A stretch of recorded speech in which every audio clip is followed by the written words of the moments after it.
RBI का 32.5%, Haryana budget पे लिखा हुआ है 26.15%, रिवाइज्ड एस्टिमेट्स जो हैं आरबीआई के हैं 29.3%, और जो है हमारे हरियाणा के बजट जो उसमें दिया है 25.78%। बजट एस्टिमेट्स 2023-24 के अंदर आरबीआई का जो है वो है 28.3% और 25.45%। अध्यक्ष जी, ये स्पीच के अंदर दोहराया गया है, गलत तरीके से सारे आंकड़े दिए गए हैं और इसको दोहराया गया है।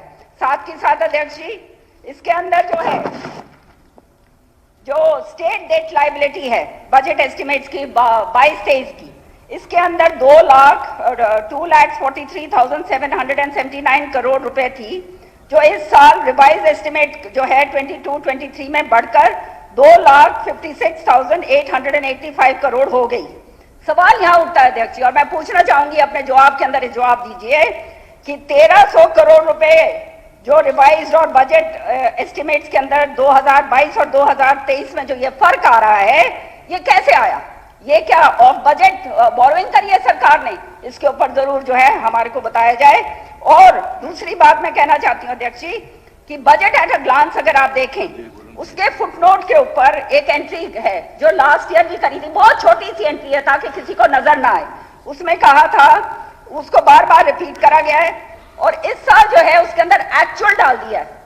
एक्चुअल से मैं पूछना चाहती हूँ कि ये वेरिएशन जो अमाउंट में आया है, ये किस लिए आया है? ये बहुत ही पजलिंग फिगर है, इसके ऊपर भी जरा रोशनी जो है माननीय मुख्यमंत्री जी हमारे लिए डालें।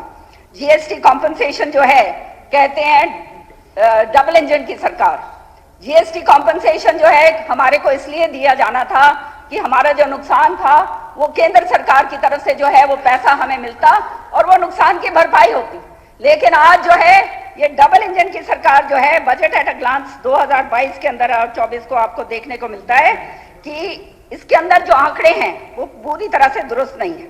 इसके पिछले साल का रेवेन्यू जो रिसीट है, इसमें ये इस तरह से आंकड़ों का माया जाल फैलाया गया है कि पिछले साल की रेवेन्यू रिसीट में इजाफा हुआ है और घाटे का आंकड़ा जो है वो कम हुआ है।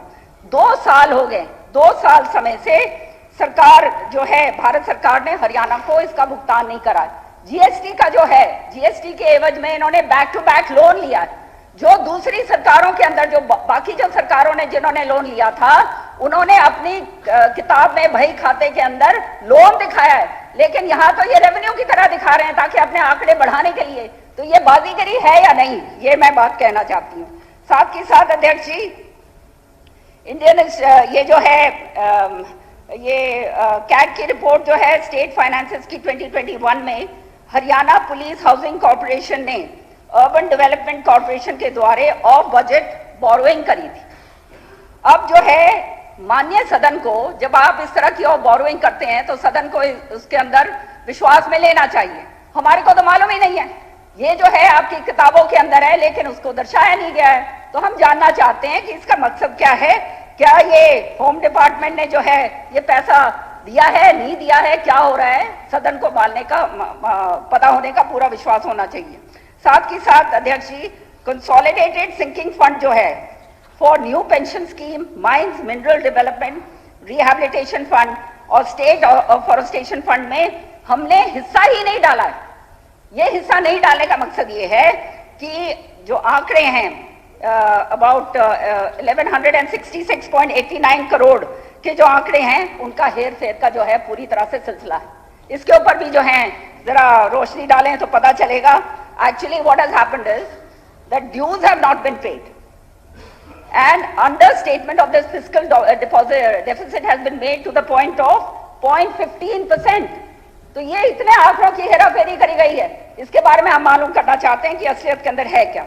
2022 और 23 के बजट एस्टिमेट में और 2022-23 के रिवाइज एस्टिमेट में 1200 करोड़ से ज्यादा का फर्क है। अध्यक्ष जी, आप सारे के सारे आंकड़े निकाल के देखिए, आपको मालूम चलेगा 1200 करोड़ रुपए का फर्क। ये जो है ये कैसे फर्क आया? ये सरकार ने क्या ऑफ बजट बोरोइंग करी है? जो करी है, अगर ऑफ बजट बोरोइंग करी है तो उसका हमारे को पता क्यों नहीं चला? बजट के अंदर उसको रिफ्लेक्ट क्यों नहीं करा गया? साथ ही साथ जो स्टेट टैक्स रेवेन्यू रिसीट है, उसके अंदर जो है अच्छी राजस्व वसूली और कुशल प्रबंध के लिए सरकार ने अपनी बहुत पीठ थपथपाई है। लेकिन आंकड़ों का अभाव है और आंकड़ों से पता चलता है कि 21-22 में हरियाणा का राजस्व की आय 70,499.93 करोड़ थी, जो बजट अनुमान 22-23 में 82,653.88 करोड़ हो गई है और संशोधित अनुमान जो है रिवाइज्ड जो है 2022 में 75,714.30 करोड़ हो गई है। बजट अनुमान जो है 23-24 में जो 86,000 और 86,880 करोड़ की ये बात कर रहे हैं, ये तो मैं समझती हूँ बहुत दूर की कौड़ी है, कहीं आसपास भी नहीं इसके फटक रहे हम। सच्चाई तो ये है बजट की।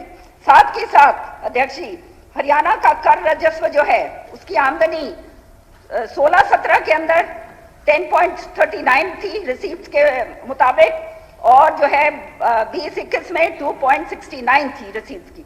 तो हरियाणा का जो है ड्यूरिंग दिस पीरियड 2016-17 से 2021 तक रेवेन्यू रिसीप्ट जो है वो डिक्लाइन हो गई है। हम कह रहे हैं कि हम बहुत आगे बढ़ रहे हैं, बहुत जबरदस्त इकोनॉमी हो रही है, फला कर रहे हैं, जिकड़ा कर रहे हैं। अभी मेरे बेटे समान है भव्य, उसने बहुत बड़ी बड़ी बातें करी, लेकिन असलियत के अंदर आप ये देखिए हो क्या रहा है। सच्चाई ये है कि रेवेन्यू रिसीट जो हैं वो डिक्लाइन करी हैं 9.35% of GSDP to 8.38% of GSDP. कितना ज्यादा गिरावट आ गई है, आप इसके अंदर आप देख सकते हैं। सारा जो है दूसरा एक बहुत अहम मुद्दा मैं यहाँ पे उठा रही हूँ, फाइनेंशियल डेवल्यूशन जो सेंटर से आता है, सेंटर से जो पैसा आता है 22-23 का 12.32% था टोटल रिसीट्स का, जो डिक्लाइन होके 11.51% करंट ईयर 23-24 के अंदर हो गया।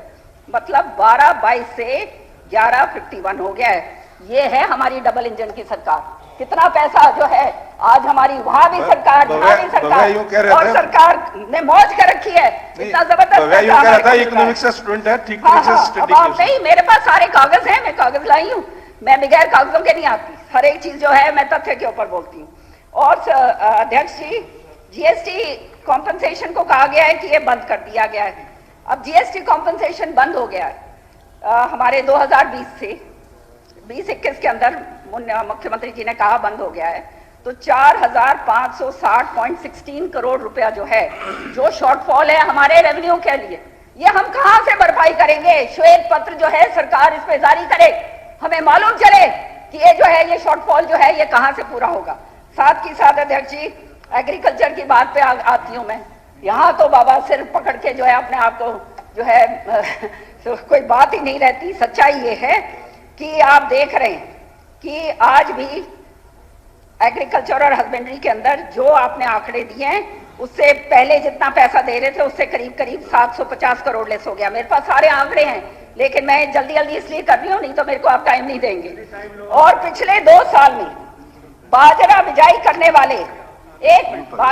करने वाले किसान जो हैं वो खून के आंसू पी रहे हैं।